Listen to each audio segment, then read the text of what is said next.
What's up guys? We're here in Drakensberg, and in this video we're going to give you a full travel guide including some of the best hikes and other things to do. So hope you enjoy it.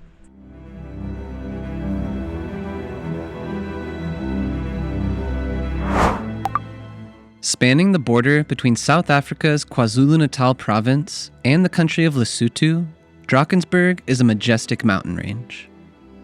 Encompassing a vast 243,000 hectares, this UNESCO World Heritage Site is made up of towering cliffs, lush forests, cascading waterfalls, rolling hills, and deep gorges. This huge area can be divided into three distinct regions: the southern, central, and northern Drakensberg. Each area can be easily accessed by road, although sometimes potholes can make driving times slower compared to other parts of South Africa. All three Drakensberg regions offer a wide range of activities and accommodation options. In this video, we'll cover each of the Drakensberg areas and unveil our favorite hiking trails and activities. We'll also share a few essential travel tips for this region at the end of the video. Now let's dive in. We are Zach and Ina. We make helpful videos about destinations around the world so you can easily plan your own adventures.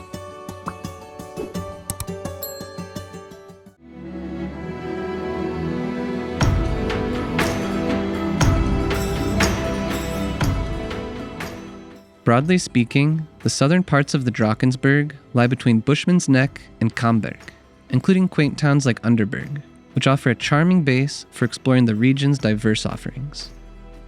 This part of the Drakensberg Mountains is largely farmland, which feels off-grid but is packed with interesting adventures. Here, you can enjoy mountain biking, horse riding, fishing, birding, and hiking.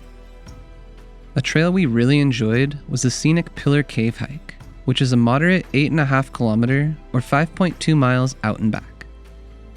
With 360 meters or 1,180 feet of elevation gain, this is one of the best reward for effort hikes that you'll find in the entire Drakensberg.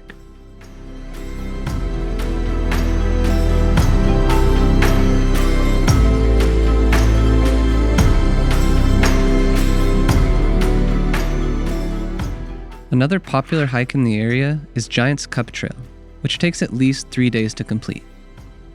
But the true crown jewel of the southern Drakensberg is Sani Pass.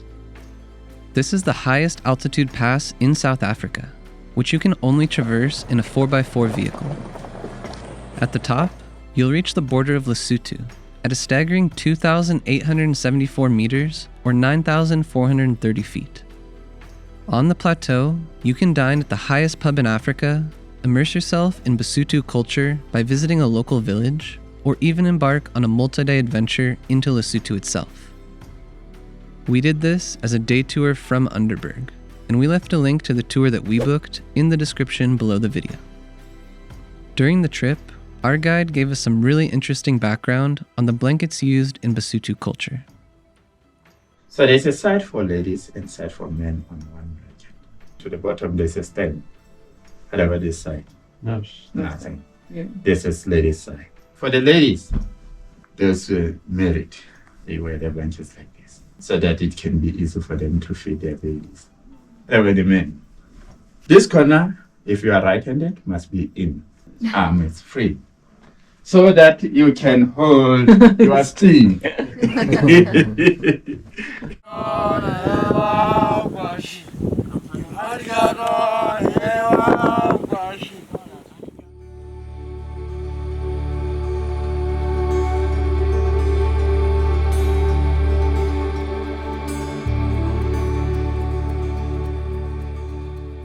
Located in the heart of the range, Central Drakensberg forms the largest area of the three.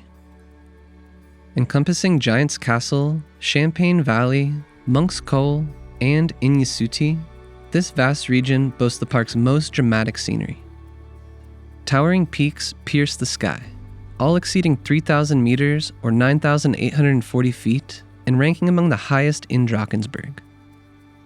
The main access point to explore the central Drakensberg is Kafkin Park. This is the small town that we stayed in, which lies at the base of Monk's Cole in the Champagne Valley. one of the main attractions in the area is hiking to Blind Man's Corner. We would rate this route somewhere between medium and hard, since it does have some steady uphills and can be overgrown in some sections at the top. The out and back route is about 12 kilometers or 7.5 miles total, with 660 meters or 2,160 feet of elevation gain. It takes you along spectacular viewpoints the entire way.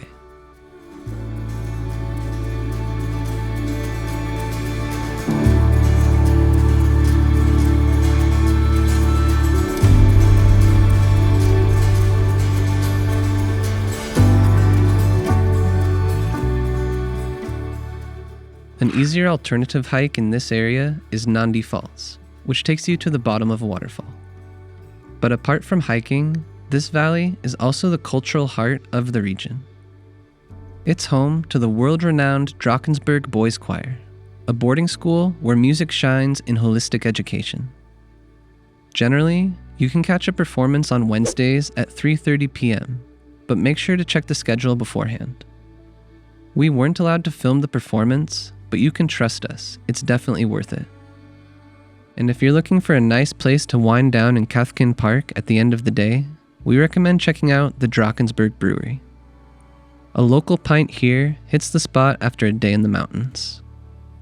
Another popular area for hiking in the central Drakensberg is Cathedral Peak and Didima Valley.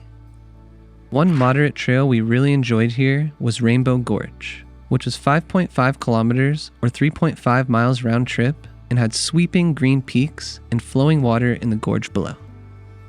Another trail we liked was Mushroom Rock, which includes a strange geologic formation and more gorgeous mountain views.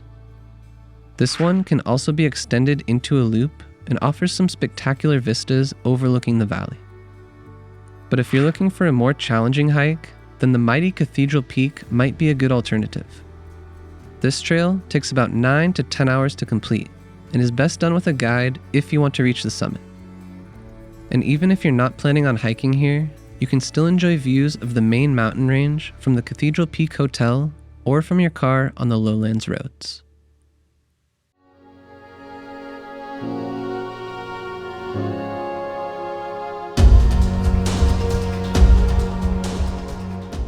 The Northern Drakensberg ignites debate about its exact boundaries.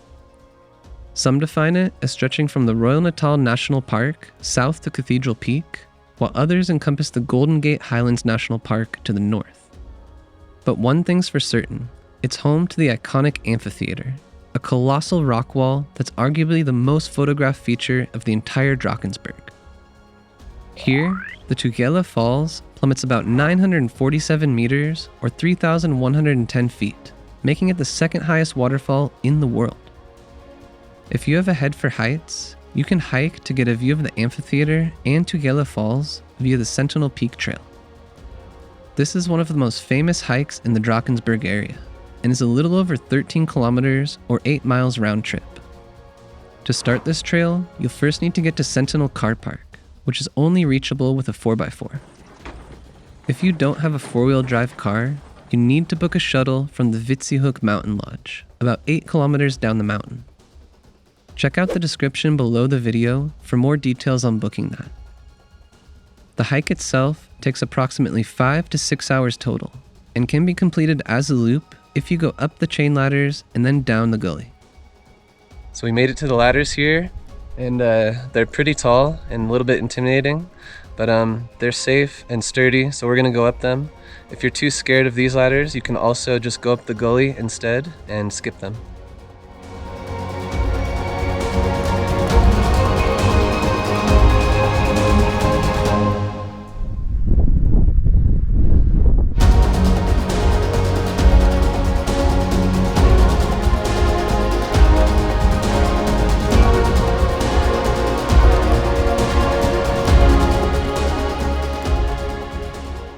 It was our second time completing this hike, and this was the first time that we had clear views from the top. In fact, the weather can change dangerously quick here, and our first hours up were in complete fog, so make sure to check the weather forecast beforehand. Another beautiful and easier hike in Royal Natal National Park is the Tugela Gorge hike, which offers a breathtaking view from the base of the amphitheater. This trail follows a river to a stunning narrow gorge. Just keep in mind that although the trail seems close to the Sentinel Peak hike, it's actually a 2-hour drive from Sentinel Car Park, since you have to go all the way to the bottom of the mountain and then around the valley.